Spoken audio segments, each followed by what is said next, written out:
sky, cause we come from muddy waters. But we look forward to rainy days and wanting no running water. They shake, they don't want to hear all that pain shit, man. Well, I hope you brung the horror. And don't say I ain't the one to torture. We live. Welcome, ladies and gentlemen, to another installment of the Unfiltered Podcast 215. I am your man, Meech Castro, here with my brother, BJ. BJ Clipper Hands, we in the building. You know what I'm saying? Fresh for the 2020 year, you know? Yeah. Finally made our little comeback. A lot of people been hitting me up like, yo, man, how you doing? Start a podcast and just stop. It's like scheduling conflicts, brother. Yeah, man. People busy, man. Then we start the year off right. We need a new, we got a new crib now. New location. You know what I'm saying? So it's starting right. My man Los in here behind the camera, yo. You know what I mean? Shout out my man Elos, Yes, Cypher yo. Lords, you know what I'm saying? But so let's jump right into this joint. There's been First a lot off, of stuff going on. Man. yeah, we gotta start off with Kobe, man. That's the first thing we gotta talk about. We were going to give him a moment of silence or something. No, everybody already did that. Everybody already they they gave him did. 24 seconds. Everybody's already done so much for Kobe. I just wanted to take a couple minutes and get your best memory that you have of Kobe. I give mine because it was people. His death even affected people who weren't fans of his. Right. Like I wasn't a fan of his. I was a fan. I wasn't a Laker fan, but I was. Right. I admire his game. He was a great player. Right. But when it came down to the finals, I was rooting against him. You know what I mean? Of course. So, I mean, I'm kind of like along the same track as you. I was never a real big Kobe fan. Like even when I was in high school, it was a boy that always would talk about Kobe and say Kobe the best and Kobe this. But I used to be like, man, you crazy. Of course, this is around the time when AI was right. I mean, right. was Well, balling, so I'm like, man, you tripping. AI, my man. Like AI, the best in the league right now. Right. But he used to always say like Kobe was this, Kobe was that. So I ain't gonna lie, like for most of his career, I ain't like Kobe. I respected his game. Did. I respected the fact that he was great at what he did. Right. But I wasn't a super huge Kobe fan.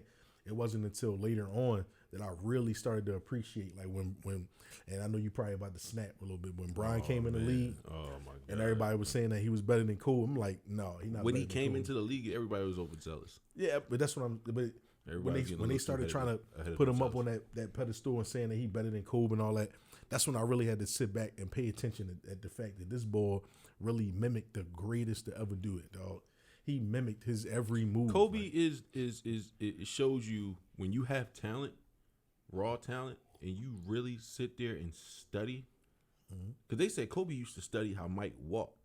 Damn the game. Like he used to watch tapes and rewind tapes of Mike walking, just walking. Yeah. So I was like, damn, bro, you really studying this man to the point where you study his walk. That's crazy. That is But crazy. then he studied it and to the almost to the T, he almost perfected it. I can't say he's better than Jordan, but you know what I mean? Yeah. Like he almost perfected it. Better than Jordan. So it was like, but he's not better than Jordan. But so what's one of your favorite memories from Kobe, his whole career or his whole life? My favorite memory, and it's kind of crazy because it's like it's not even I guess none of the super huge memories. Like, you know what I mean? Like it's not like a game that he, like one of the major games he played, nothing like that. Right. Well, it did happen in the game. The fact that I realized that when I realized he was a warrior is when he snapped his Achilles. He got up, went and shot 2 free throws and walked off the court, bro. Just so he would come back in the game if it was possible. Yeah.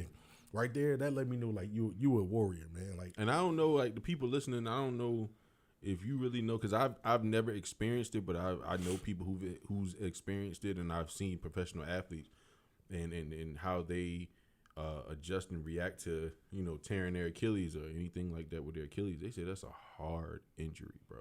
yeah, They say that's a hard injury. Like it takes Hard a to come long back from. time, especially the bigger you are. They say the harder it is to come back from an Achilles injury. yeah. Like that's why they said DeMarcus Cousins, when he messed his Achilles up, it was gonna be hard for him to come back because he's such a big person. Right. All that weight he got on him. So Yeah.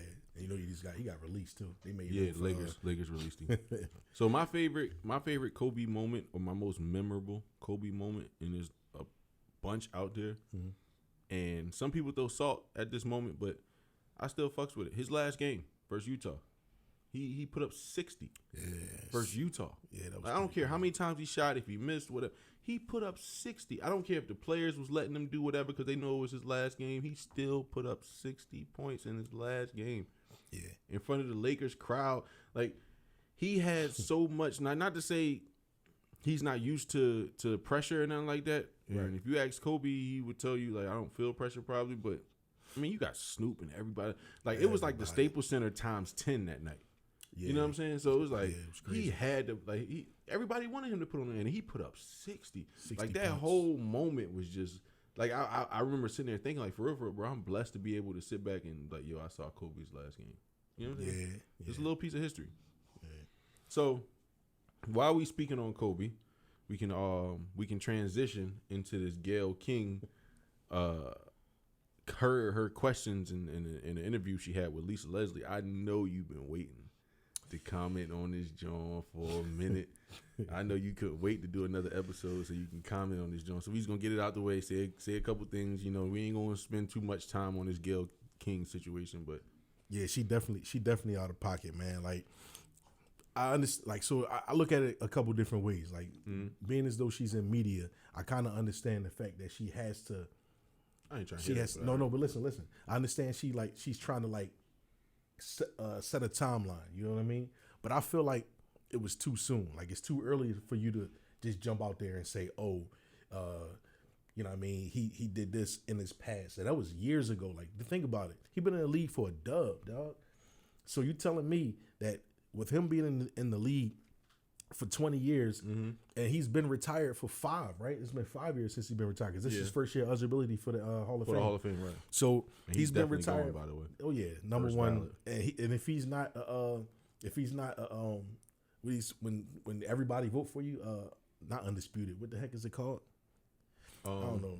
Well, when Unanimous. If it's not, if it's not a unanimous decision that he's the first ballot, they out of like, pocket. And they can't not put Kobe in the Hall of Fame. They'll burn Los Angeles to the. You thought the Watts riots was something? Wait till you niggas see the Kobe riots out this motherfucker. Yo, the person They'll burn that bitch to the So ground. listen, Gayle was getting death threats. The person that don't vote for Kobe to get in the Hall of Fame, that nigga getting killed, dog. Gayle got death threats for asking a question.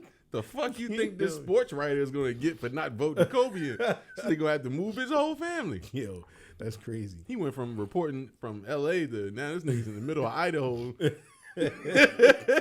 Reporting the news for this He hit under town. FBI protection and all Yeah, that. he under FBI protection. Witness protection Yo. protection program. What you think about Gayle though? And so this is a little touchy subject because my man Snoop, you know, he made his comments and then he went on the Red Table Talk with Jada and them and backtracked his comments. He even made this nigga cry, bro. His mom. Wow. His mom called him. You know when moms call you, you got to switch up your. I love situation. my mother to death. Take a bullet for her. Would die for my mother. Kill for my mother. Uh-huh. But Gayle King deserved to be called a dog-head bitch. I'm sorry, she did. She deserved to be called a dog-head bitch. And then the shit that pissed me off was women was like, oh, I felt like he was stalking to me.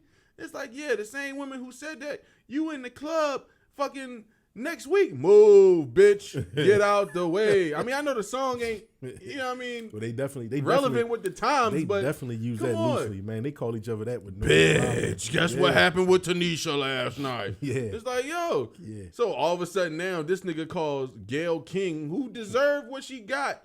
He didn't say, bitch, I'm at your house, because Snoop live in L.A. I'm sure he know where Gayle live or can find out if he don't, you know what I mean?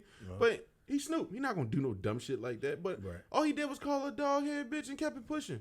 Now he on the Red Table Talk like he just said slavery was a choice, crying and shit. The dumbest shit in the world, man. That's funny. So, I mean, I'm gonna end it like this, and we're going to get in another subject with fuck you, Gayle King, and Oprah, you too. That's why Kobe crossed you up on stage, bitch. What Oprah say? And I mean, what they say in Color Purple? Until you do right by us, Oprah, everything, I ain't going to say it's going to crumble because she got too much money, but everything going to drizzle. It's going to drizzle. All right? Because Oprah got too much fucking money to say it's going to crumble. Oprah ain't crumbling she shit. ain't crumbling nowhere. Ain't going no goddamn way. You niggas retarded. Yeah. But yeah, man, so Look. But I mean, So yeah, that's crazy. That's man. that subject. Fuck that. So yeah, fuck you, Gail. Have a nice day. She can then hold up. Her apology wasn't even an apology. It's like saying, "I'm sorry if you felt like I hurt your feelings." Gail's apology. That's not an apology. Gail going. Yeah. All Gail did was blame the network. You still asked the question, Gail. You still asked the question. That is true. You can't blame editing. You asked the question. That is very true.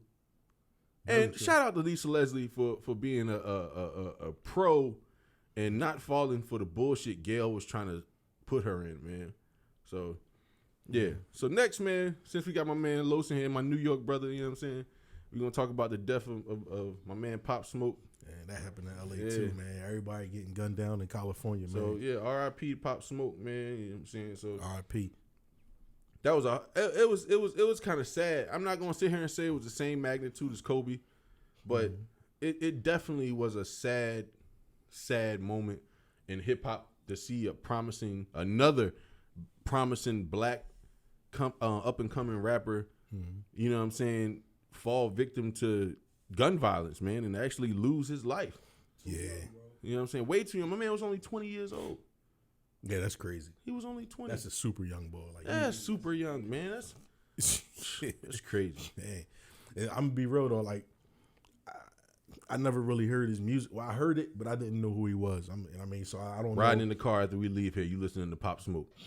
I listened to that. Welcome to the party, John. You know what I'm saying? Me and Mike had we was going back and forth trying to figure out what the fuck he was saying. You know what I'm saying? Like, cause he was like, yo, that shit sound hard as shit, but I don't know what the fuck. It's big on that 20 no BOA. You're like, what the fuck is he saying? I got a homie that sound just like him. Like, he made sound cool. He like, talked. That shit, that nigga was dope. He talked cool like Pop nigga. Smoke rap, yo. My homie. Who? One of my homies. Yeah? Yeah. Pop Smoke? He was like, yo, nigga. Yo, bro. He sounded just like This him. nigga I hate niggas like that, by the way. Fuck all you niggas with great rap voices that don't this shit, that don't rap. I hate you niggas, man. That's why I can never rap, bro. I hate the way I sound. Like if I get on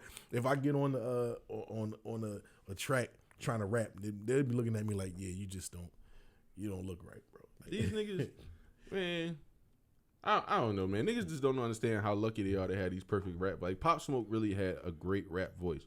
Yeah. Niggas don't understand how strong those a rap voice is and how important it is sometimes. Mm-hmm. So, but yeah, man, sad, bro. You think he set himself up? Think he set himself up with the pictures and shit and the address? Yeah, Los. Yeah. I ain't wanna. He put his whole address. Yeah, he put his whole addy up there, bro. It's like, cause when you a rapper for real, bro, you a lick. Yeah.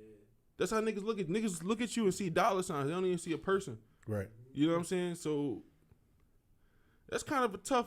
You know what I'm saying? That's a tough pill to swallow, bro. You got to be careful about what you do all the time. Right. Who you with? You know what I'm saying? How you moving? All that shit. So, like I said, rest in peace to Pop Smoke. BJ, we gonna put you on when we leave here because can't believe you never heard of that nigga. Yo, it's not that it's not Blasphemous. It's not that I On never some heard Stephen of A. him. Smith shit.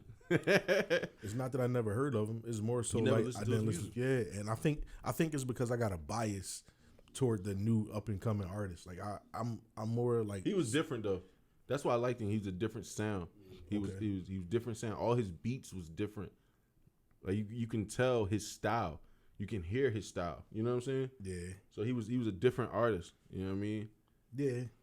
I mean, like I said, I heard that song and it was all right. That joint was all right. That Welcome to the Party joint. I bet I shake the room. You know what I mean? That's my shit. You just going, Baby. You just gonna keep doing random Pop Smoke. Yo, his ad libs was baby. Bitch, I'm a thought. Timmy lit. Gun on my head. Like, who would say that? Like, what? Bitch, I'm a thought. Give me lit. Gun on my hip. Like, yo, that shit was hilarious. I be in all the stores. That was his shit.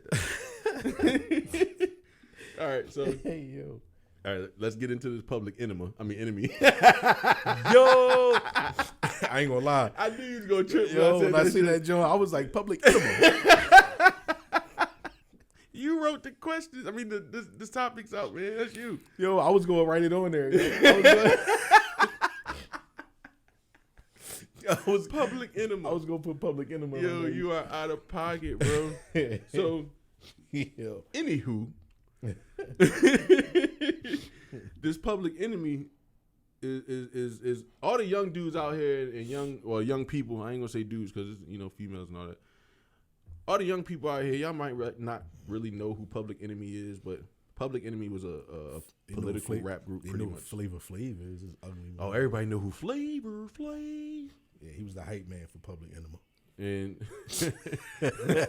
so, like, Public Enemy was dope as shit, though. You know what I'm saying? So it's like they Can't trust it. No. All right, I'm sorry. So Chuck D wanted to do a free concert for Bernie Sanders in L.A. Okay. Flavor Flav does not agree with Bernie Sanders, nor does he like Bernie Sanders. So he didn't want to do it. Okay. So he sent Bernie Sanders a cease and desist letter or some shit like that or whatever. Flavor Flav did? Yeah, Flavor Flav. Okay. So was Chuck D aware of the cease and desist? No, I guess he wasn't, and they've been going back and forth. And Chuck D and his people released a statement saying Flavor Flav has a year to get his stuff together, or he's out of the group. Oh shoot! They still got a group? Yeah, they still have shows and stuff like that. They still get paid. So, but okay. More recently, Chuck D released a statement that said he's out the group. Oh shoot! Okay. And Chuck D owns the rights to the name Public Enemy. Public Enemy. And he drew the logo. So it's like, okay.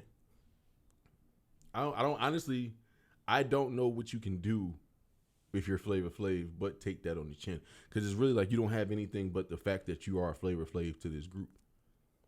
I mean, don't get me wrong, Flavor Flav was an important part of that group. Look at this nigga face. I wish y'all could see this nigga's face. Like, I got something to say. What? Flavor Flav, your time is up. That big behind clock. Yo, you are out of pocket. You are out of pocket, bro. Your time is up. It's over. And I better not see none of you niggas out here because they be trying to bring back old fat. None of you niggas better not have a fucking big ass clock around your fucking neck. That's over. It was born with Flav and it died with Flav. Like, let that go. Yo, that is over with. All right, him and all his love partners. So what do you think about this whole situation? You think they should squash the beef, or who you think is right in this situation? I mean, I think they both wrong. At the end of the day, if it's about getting the bag, then get the bag. But at the same time, he's standing on. He's standing on his morals. Like, if you don't believe in what Bernie Sanders is standing for, then that's his political belief. Like, I don't know. in all fairness, Bernie Sanders is 138 years old. It's like this nigga's gonna have 139. He gonna die at the inauguration. He 139. Like, so. Oh my god. I don't know. I look at it like this though, man. Again, like Bernie was a slave himself. He that old. Yo, if Flavor Flav don't want to participate, don't participate. But you can't stop the group, you know what I'm saying, from trying to get money. I definitely understand that. Unless Chuck D about to pull a Marion. Oh, just go off by himself? Just go off by himself. That'd be wild, bro. Chuck D pulling off in a Marion. That'll be wild. So, honestly, I just think Flav don't have a leg to stand on. He don't have no leverage, bro. You don't own nothing. You just Flav. It ain't like you own the rights to a song or whatever. Black and ugly as ever. However. But anyway, all right. So on to this. Spike Lee situation. Did you see that last night? Yeah, man. So if y'all didn't see it. So I saw it this morning on First Take. If y'all didn't see it, the Knicks played Houston last night in Madison Square Garden in New York. And Spike Lee, who's been coming to Knicks games and season ticket holders for the past 28 years, has been coming in, he said, on the 33rd Street side of the arena. The employee entrance.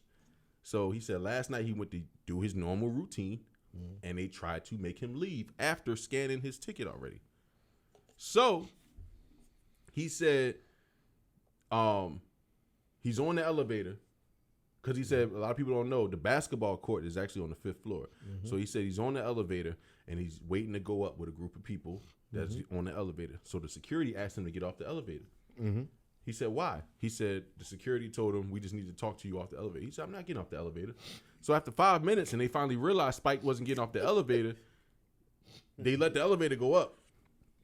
But when the elevator got to the 4th or the 5th floor and the doors opened, there was a bunch of security standing at the elevator door. They called SWAT on that nigga. But mind you, little ass Spike.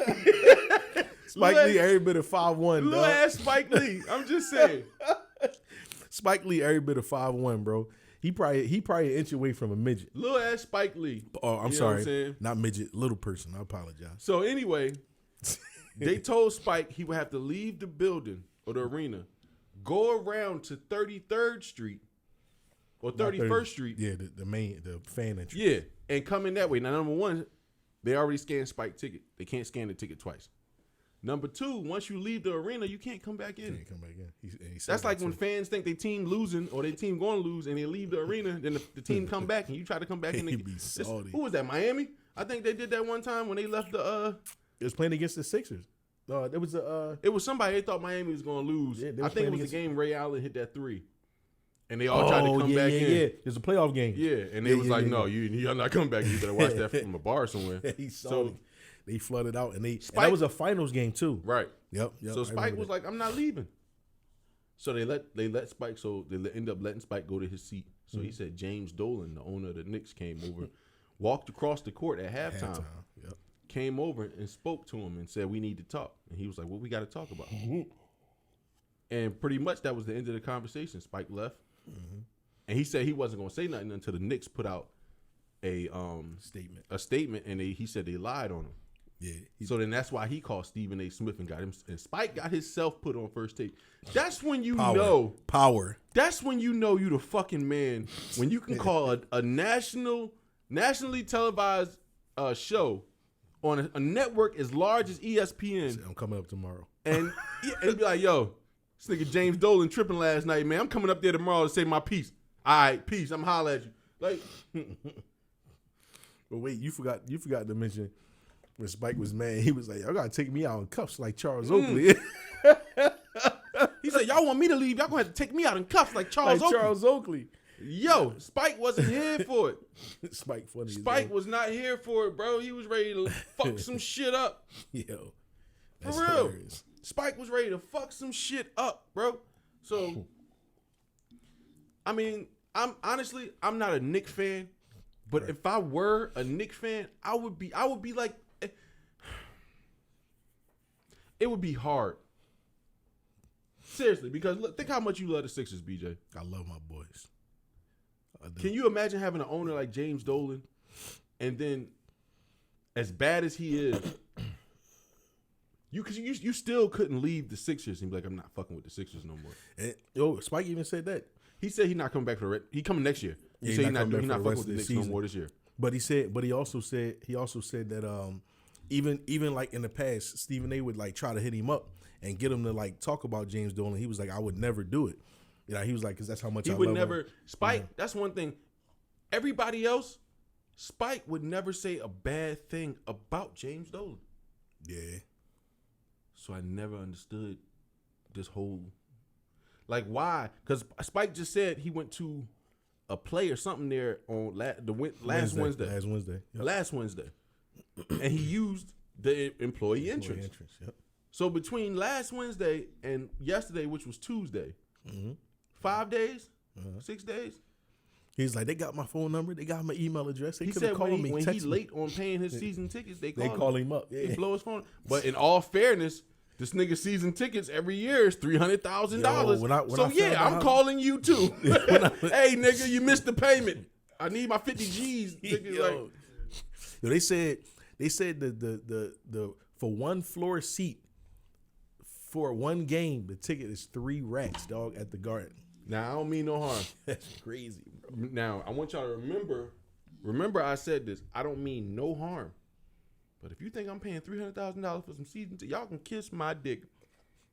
I'm telling you, I'm with you. Y'all can kiss my. I'm $300,000 a season. But if you got bread though, a season. If you got money though, you gotta think about it. I mean, how much? Spike, 28 years. It's the Garden. They said it was over like $10 million over the course of his what's the name? Yeah, over the course of the 28 years, inflation and all that. Yeah.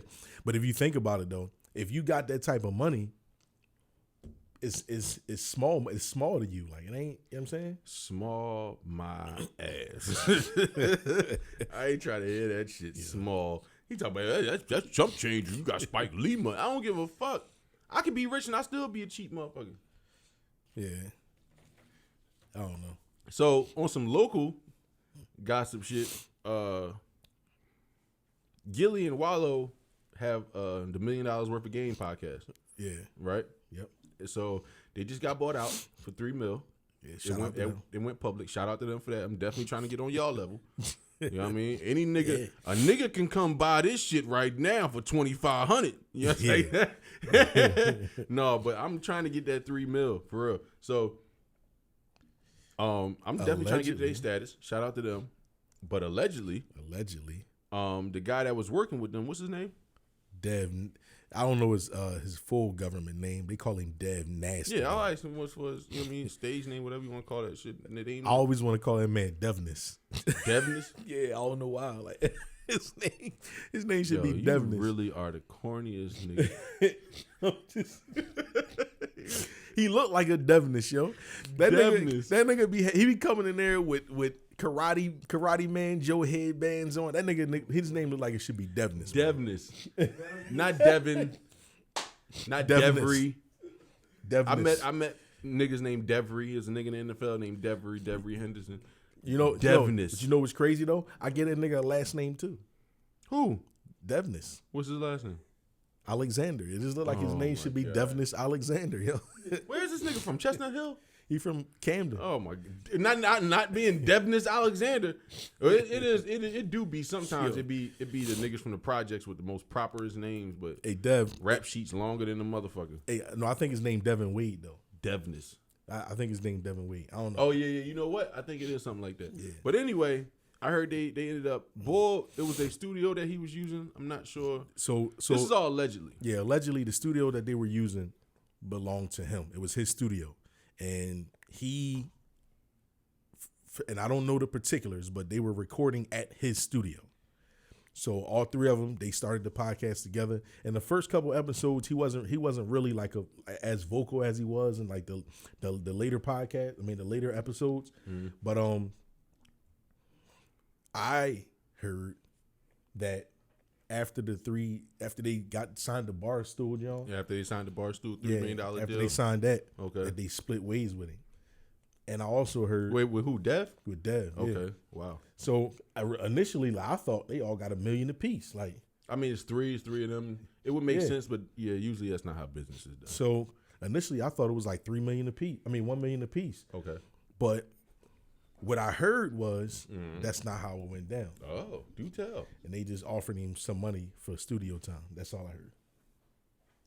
They just offered him money for using his studio? Yep.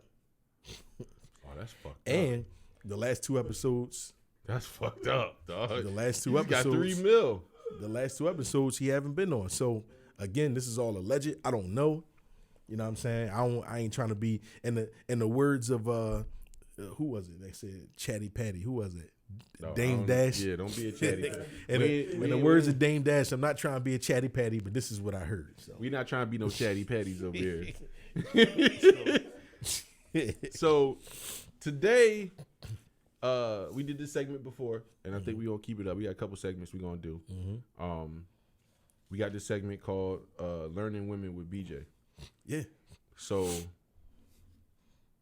yeah, let's what you gonna teach the fellas, or are you teaching fellas about learning women, or what's the whole point of the segment? Pretty much, these are just questions that I have, man.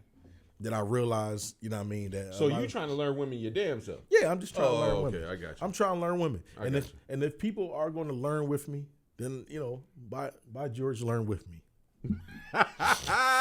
What the fuck did you say? By George, learn with me. All right. So anyway, anyway, shout out my man Moneybag Mafia. Anyway. Go ahead, man. What's today's segment? So I've been for the past couple of weeks, man, like for those of you that don't know, on my Instagram page, I've just been putting up questions, man, that I had about women. You know what I'm saying? Like, women do some of the craziest things. Mm-hmm. I'm just gonna choose one. I'm just gonna pick one out of all of the learning women with BJ post that I've put up. Learning women with BJ. There you go. It's hashtag learning women with BJ. Check it out. So women, I just got a question. You know what? We're gonna start that hashtag too when we put this clip up. Go ahead. We're gonna start that hashtag. I just got a question. And I've asked this before. It's a pretty old one, but I'm just curious. So, women, when y'all wear makeup, is it supposed to be shiny? What? Bitch, why you look porcelain? Why you look like you oiled up when you come out the house, yo? Why I look like somebody just shellacked your face? Like what? Yeah. Why I look like you got shellacked? Why I look like you've been wood treated, sanded down? Got spit shine makeup. Yeah, it looked like your face looked like a deck. It looked like a wooden deck, freshly waxed. You got sanded down. You sanded the wood down. You need our sandpaper. And then after you sanded it, you put your wood coloring. What did they call it? After you sanded it. Yeah, after you sanded it, you put the stain on it. They stained it, and then after you stained it, you put the shellac on. Stop using so much shellac. You know what kills me though, with makeup? What? This is what I don't understand. It's not the fact that it's shiny. It's the fact that when you see women with makeup and it's like cracks in their makeup, like the makeup don't look smooth. You know what I'm saying? They didn't sand it good enough. Is that it? Yeah. I've been wondering all these years. Think about it. I took wood shop when I was in high school. First of all, Pause Martin Luther King had wood shop.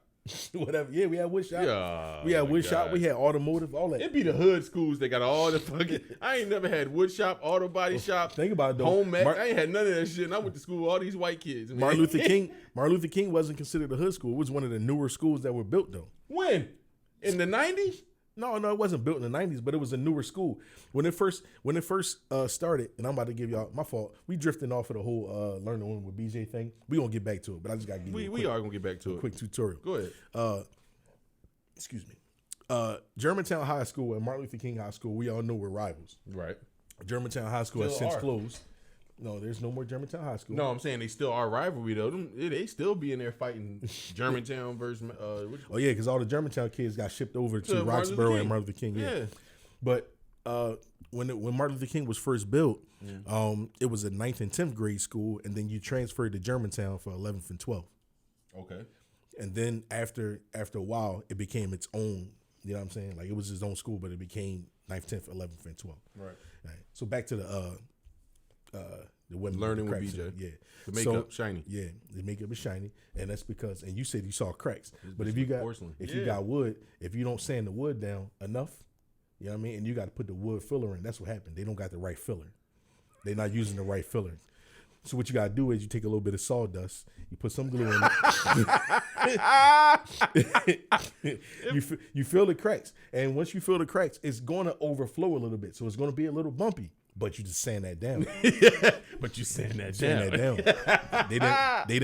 They don't have enough of wood glue. You need a sandpaper. You need a sandpaper. Yo, you are out of pocket, man.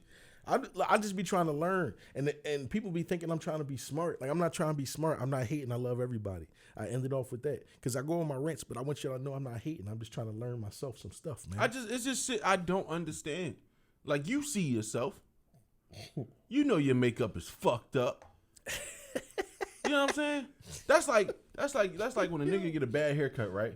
Right. And he can't fix it. What do you do? Put a hat on. Yeah. I mean, I understand you can't put a hat on your face. But I'm saying, a nigga get a bad haircut, you put a hat on.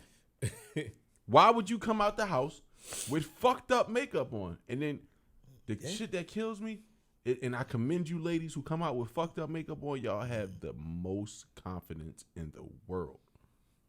The most confidence in the world. Oh, you absolutely right. Because the shiny face one, she was walking, right? And she had this strut about her, yo. Like she was a what do they call the prize horses? A Clydesdale. She was like, she was a prize. Was this bitch walking on cobblestone? The fuck is wrong with you? Did she walk? Were y'all standing on a cobblestone? Like, was you in Old walking. City? She was trotting. It was like, were you in Old City, nigga? Like, no. what the fuck? She was on the subway platform. You know. Oh my god, them tile floors. So she did come by trotting. She was walking. Yo. The Clydesdale. Yo, a bad bitch walk by like, hold up, nigga, you don't hear that? I got another learning with women. I'm gonna say it right now, real quick. Oh, he giving y'all a little extra game right here, man. Y'all better take this in, soak it up, baby.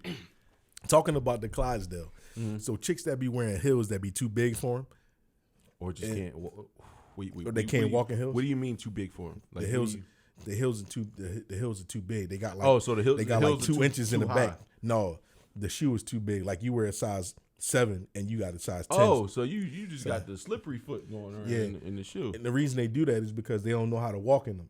Right. So I learned this already. So I'm giving y'all game on this one. I'm not asking on this one. I'm letting y'all know. Stop wearing the heels with the 2 inches in the back. Like you, and I'm not talking about a 2-inch heel. I'm talking about you got 2 inches of space between the back of your foot, but between your Achilles and the back of the material of the shoe. You got too much space. You are not 7. You will not grow into these bitches. You will not grow into these motherfuckers. Stop walking with those heels because it sound like it don't sound like don't sound like that. It sound hold on. What it sound like? It sound like because you dragging your feet. Stop dragging your feet in them heels. They coming off every time you walk. I want to know why he gave these motherfuckers 4 fucking feet. I keep 1, 2, drag. 1, 2, drag. Like you gave these bitches 3 and 4 feet. Hey man, they're not really horses. Hey, they Clydesdale. You out of pocket. All right, so real quick. My bad, y'all. No, I'm not good. apologizing. Real quick. This is my beef again with the makeup and women, but it's with one kind of women. Okay, woman, but I'll let you live on that. No, women. Okay, it's with one kind of women, African women. Okay. What are you going to say?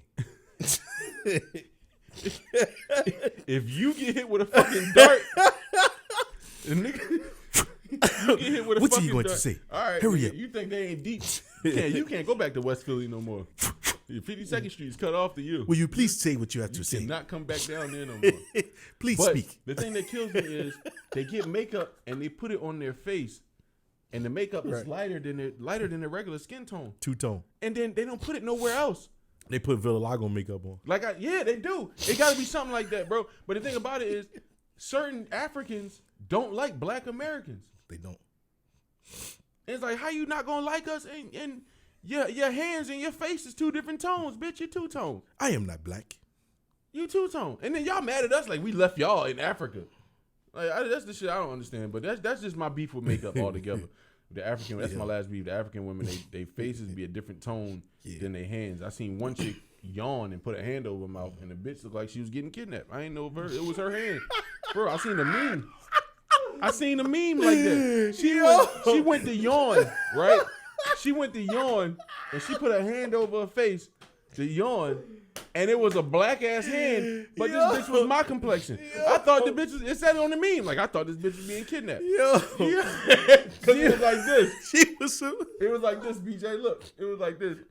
And I was like, oh, this bitch, and she was like, but it was like in the middle of the yawn. But it looked like she was like, but it's like she was being kidnapped. She gave herself a ransom note. Can you imagine the African version of Taken? You do not know me.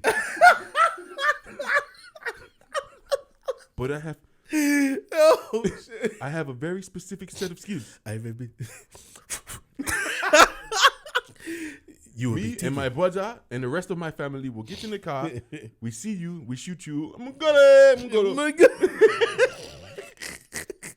I'm I'm not going down with you, bro. You draw. I'm not going down with you. I love my African people. You my can't go. brothers and sisters. You can't go to 67 for Lindbergh no more. That's where all I'm living. I don't go down there anyway. I don't fucking go down there anyway. If you ever end up down there, I'm in the Badlands with the Ricans and the blacks. You want to come down there if you want to, nigga. hey, Meech, if you ever end up down 67 for Lindbergh, they're gonna be like, I have a certain set of There's that- skills. There's that nigga There's that nigga. right there. Yo. Oh man. So, do you think that gang culture and the music, hip hop music, makes these rappers such as Pop Smoke and stuff like that more of a target than to say if it wasn't a lot of gang shit or gang shit in rap? Do you think it makes them more of a target when?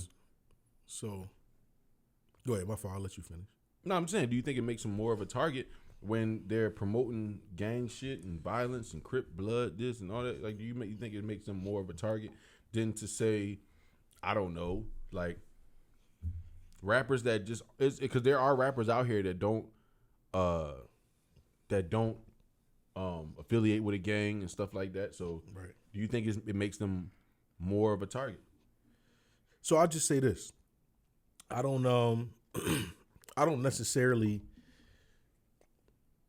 the way I grew up, I don't believe in like the whole gang culture. You know what I mean? And when I say that, like I don't knock you if that's what you do, but I grew up in Philly and we don't do the gang thing. You know what I'm saying? It hasn't been until recently that gang culture has been like came to Philly. Right. And honestly, it's the niggas like this motherfucker over here behind the camera, these New York niggas coming down here. All them sex money murder niggas. Shout out my sex money murders niggas, you know what I'm saying? Shout out all the Bloods, all the Apes, all the motherfucking Crips, all them niggas, you know what I'm saying? I got them on both sides. I got Crip homies and I got Blood homies, you know what I'm saying? But this is how I look at it. Me, I would never do it. Right. But I don't want to speak on something I don't know about because I don't really know like the particulars or the ins and outs when it come to gang culture. Right. But what I will say is we already behind the 8 ball. You know what I'm saying? We black men. You know what I'm saying? I feel We you. got a lot of enemies. So why you want to create more enemies? When you in gang culture, you just adding more black men as your enemy. You know what I'm saying? Like I mean, I feel what you're saying. so when it comes to that, like that, I just feel like you got that. You're a black man. You in a gang, and you in music, or you know what I'm saying. So you getting triple the you know what I'm saying. You're already triple Right. So then behind them. Like they already fucking quadruple steps ahead of us. We already got to start from the basement. They started on the first floor. exactly. So then when you do that, now you're more of a target because it's like, oh, he rich. Oh, he do this. He get money. Now you got your whole show lineup on the internet. And if you a blood, all the Crips that don't like you or whatever going, you know what I'm saying? And from what I heard, even like it's inner gang beefs. Like, so you can be beefing with other bloods. Like, you know what I'm saying? Yeah. It's So- different fractions of a Crip gang or a blood gang, you know what I mean? Right, So, that's my and my then y'all point. can be beefing with other blood gangs and Right. shit like that. That's what I'm saying. So, So it, it's like it comes to that. So it's like that's the fucked up part about I think about it when you get into the backstabbing or the betrayal or just the gangs are crazy. when they turn on each other. Like, Because then that's what they want us to do at the end of the day. You know what I'm saying? So I don't know. You affiliated? Yeah, I'm blood. Okay. I mean, and again, like me personally, again, like that's just my, you know what I mean, my personal beliefs. Like I don't want to have to add more people to, like, you know what I'm saying, that I got to look over my shoulder with. No, but Over now my shoulder in for. some cases, because of the neighborhood you from, and you rep that neighborhood because you proud of that's my hood, a lot of times you become blood off of that alone. It ain't because, oh, I got pressured into it. No, nigga, I'm repping my neighborhood. And just because I'm from this neighborhood, these other niggas gonna fuck with me. So why not get down with the blood niggas in my neighborhood so I can have some protection for myself? And you know what I mean? Yeah. So it's just different scenarios that go into to situations like that where it can get tricky. So what you're saying though is like, I mean, because we kind of dealt with that type of thing back in the day too, like, and it wasn't like necessarily a gang, but when you when you grow up on a certain block or in a certain hood and you go to a different hood, like I remember I had a couple uncles that told me they were like you couldn't walk across a certain street.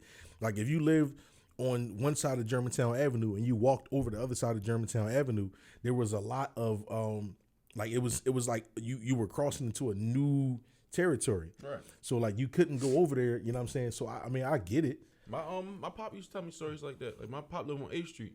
You know what I'm saying? So he was saying how when he was a kid, he had to go to school.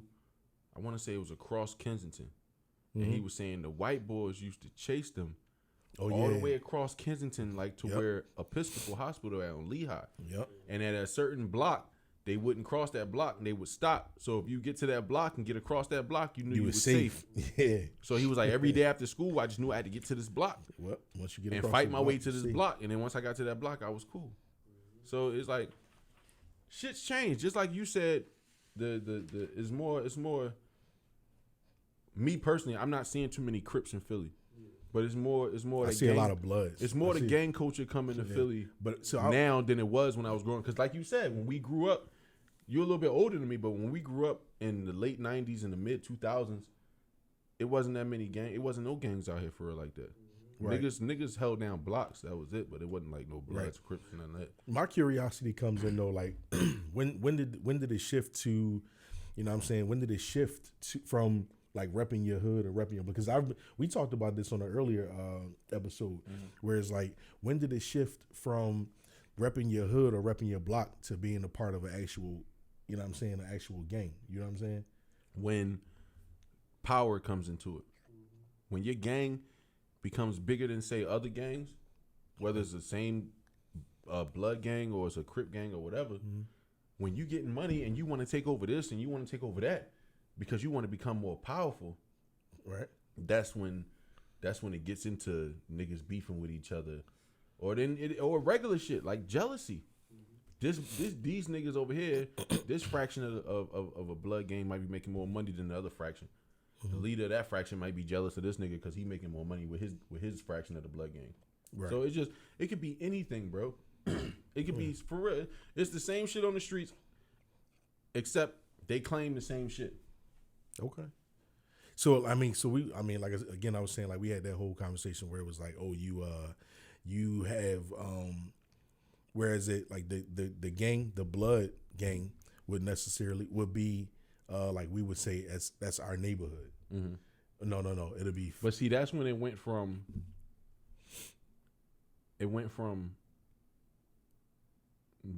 dudes back in the day having morals, and because like when the Crips were first developed, it was community resistance and progress. That's what it stood for. That's what Crips stand for. Right. So they were trying to fight against police brutality in these neighborhoods. You know what I'm saying? So if it went as the years pass and newer generations come, morals change. Right.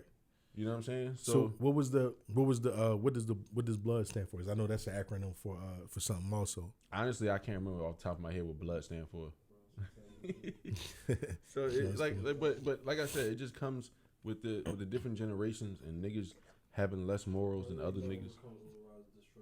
Brotherly love overcomes and overrides destruction. So I wish we had the other mic on, because I really want to ask you this question, because I have no idea like about the gang culture. I'm just curious. So when you like you said, you walking through your hallway or you walking through a neighborhood through the lobby or whatever, and they say what you represent, and you say I don't represent nothing.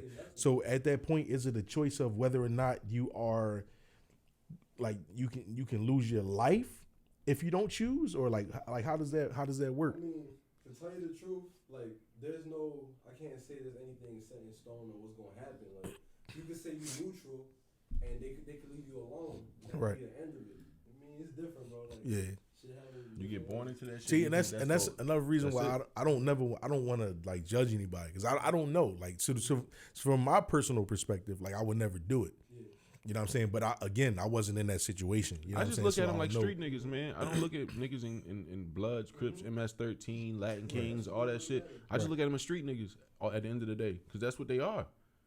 They hood niggas, they street niggas. So that's what I look at them as. I don't look at them any different because they're in a gang. And to clarify, like if they was to ask you and you say, "Nah, I'm neutral, I don't bang," they gonna respect it. You know what I'm saying? Mm-hmm. But at the end of the day, it just depends on like how you move and shit. You know what I'm saying? Mm-hmm. They take that shit serious, like like gangster. They take it like serious. Like, niggas Right. will die for that. So I heard, and this is again, it's just what I heard, like just from hearing different people talk, like people from Cali, and they'll say stuff like, "You were like, where you rap? I mean, where you from?" See, Cali think, because Cali think that New York is on some fake blood shit. They think they the real because that's where it originated. It all originated from there. And I can underdig that. You know what I mean? I understand that shit. I mean, I can feel them. We can look at it. I mean, okay, finish your point. But I was about to say we can look at it from the opposite perspective. Like hip hop originated in New York. In New York. So if we say did the West that, Coast on some fake yeah. shit. So that's exactly what I was thinking. That's exactly what I was thinking. So, but no, they don't fuck with the they don't fuck with the East Coast Bloods or whatever. Like they don't. The same shit for the East Coast. East Coast don't really bang with the West Coast Bloods. Like niggas be coming from Cali getting transferred to like New York. Yeah. But then that's how that shit spread. Because then you got niggas from Pennsylvania, niggas from Jersey. That's you know what I'm saying? Wow. Because them niggas in Jersey, Pistol Pete and all them niggas, like them niggas in Jersey really banging. You know what I'm saying? So that shit is wild, bro. All right, so let's switch it up. You want to do we got 5 minutes left in the show, so we gonna switch it up. I guess we gonna do this last segment. This that's when you knew you fucked up. That's what you want me. Yeah, for real, man. Yeah. So, all right, real quick, just some dumb shit I heard, and there's some serious shit. But I don't know if you heard about these 2 white kids in Idaho going missing. This brother and sister, right? Right. They've been missing since September. Their mom don't report them missing until the end of November, right? So boom, let me take you back to the beginning of the story. All right, so in the mid 2000s, this woman named Lori Vallow was married to her husband or whatever. She started getting really into like this weird religious type shit, right? In Phoenix. So the husband tries to divorce her, putting all this stuff in the divorce papers about how she thinks whatever her weird religious beliefs were. I think it was she thinks she was sent down from space or some crazy shit. Wait, she was sent down from space? So it was something weird like that. So That's anyway, more than weird, but all right. her brother gets into it with the husband, end up killing the husband, claiming self-defense. Then a couple months later, the brother mysteriously dies. Right? He got killed. So after the husband dies, she takes the kids, moves out of Phoenix, moves to Idaho. Right? So she meet this dude named Chad Daybell. Right? Oh, I think okay, go ahead. So Chad Daybell, if you look at his history, his wife recently mysteriously died. So, and he's writing a number of books about the end of the world and all this crazy shit. So anyway, the kids go missing in September. Her husband's dead. His wife's dead, mysterious and all this type of shit. Then her brother dies mysteriously too, not too long after killing her husband. They go to Idaho. I guess they hook up or whatever. Kids go missing in September. She doesn't report it to November. Now, while they're searching for the kids, these 2 motherfuckers get on the plane and go to Hawaii. They trying to find the mom for the longest, and then all of a sudden, her and this dude Chad pop up in Hawaii. So, this is where I knew she fucked up. You love that shit. This is where I knew she fucked up. When she went to Hawaii, reporters from Idaho and shit surrounding the car. Where are your kids? Where are the children? Tell us where are the babies. You know what I'm saying? So she's no comment and all types of shit, right? Like, bitch, these are kids. No comment. Then on top of that, she goes off and her and the boy Chad Daybell get married. Oh, yeah. In Hawaii. Where was the kid? While people are still looking for the children. Well, everybody except for them. These are her kids. Yeah. The grandparents are back in Phoenix on the news and shit. We just want to see the babies. You know what I'm saying? Like, it's a whole fucked up situation. Dang. So she in Hawaii getting married and shit. Leave the resort. They got people in Hawaii putting up signs on random road signs like, where are the kids? So Anyway, she ended up getting arrested. She did, Idaho. So they did arrest him. Idaho They served him with Idaho gave her a deadline to produce the children. Right. She didn't meet the deadline. Oh. So after the deadline, I'm like, damn, y'all ain't gonna go get this motherfucker. So like a week or two, something like that. After the deadline, they finally went and got her locked up in Hawaii. So she held on like a $5 million bail or some crazy shit. So I'm just waiting now to hear from what's going to happen next. Pretty much is they or waiting for them to extradite her back to Idaho. But mind you, we all know she's a white woman. But so she locked up with Moana. She is locked up. The husband ain't locked up yet. They ran up on him at the gas station. The news people trying to get comment from him. He wouldn't give him nothing. What's the boy name off of Moana? The one in the rock. Oh, I don't know, nigga. You got kids, not me. Maui. She better ask Maui to help her out so she can shapeshift and get out there. That's how you know the girl dads be out here, man. Kobe motherfuckers. So look, man, we gotta get up out of here. It's been another installment of the Unfiltered podcast. It's over already? Yeah, brother. We'll be back next week though, man. I am Meech Castro. I'm here with my boy. I'm loving it, man. BJ, you know what I'm saying? My man Los over there. We just want to give a shout out to everybody, HMO, you know what I mean? All the Philly, everybody that support us, everybody that listen to us, everybody that watch us on YouTube. Go check out. First of all, you gotta check out Rich Goes One, my man Chuck Montego. Yeah, you got to. You got that joint crazy, and they got a nice feature with my man. Oh, I'm definitely on there. Yeah, HMO Pop. Yeah, I'm on there. That Matter of Time, John. And it's- shout out my man Dunny and Shank. They just Hold dropped on, the wait, project man. too. I'm getting there. Nah, man, that shit is hot. You got to put that shit up out there. I'm about to say it. That joint. That shit Shank, is hot. that joint crazy. That shit, the production on that joint is amazing. Y'all niggas, they got great chemistry, man. That's just a great project all around. Yeah, that. So check them out. It's called The Genre. Yeah, The Genre. The Genre. You know what I'm saying? So check out Rich Goes One. Rich Goes Two coming soon. Yep. Chell Montega, and then you got HMO Prezi and Jaron Dupree, aka Dunny. You know what I mean? With The Genre. The check Genre. them out. Check that album out on all platforms. And go get that. My EP coming soon. Yeah, and my man BJ, he about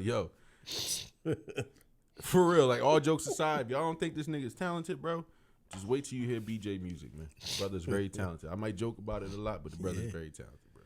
Yeah. So we gonna get up out of here, man. It's been an installment of 215, the Unfiltered 215 podcast. We appreciate y'all listening once again, and we'll see y'all next week, man. Cheer. I thank God, cause we come from muddy waters, but we look forward to rainy days and wanting no running water. They shake. They don't want to hear all that pain shit, man. Well, I hope you brung the horror, and don't say I ain't the one to torture. Now here come the torture. Ha.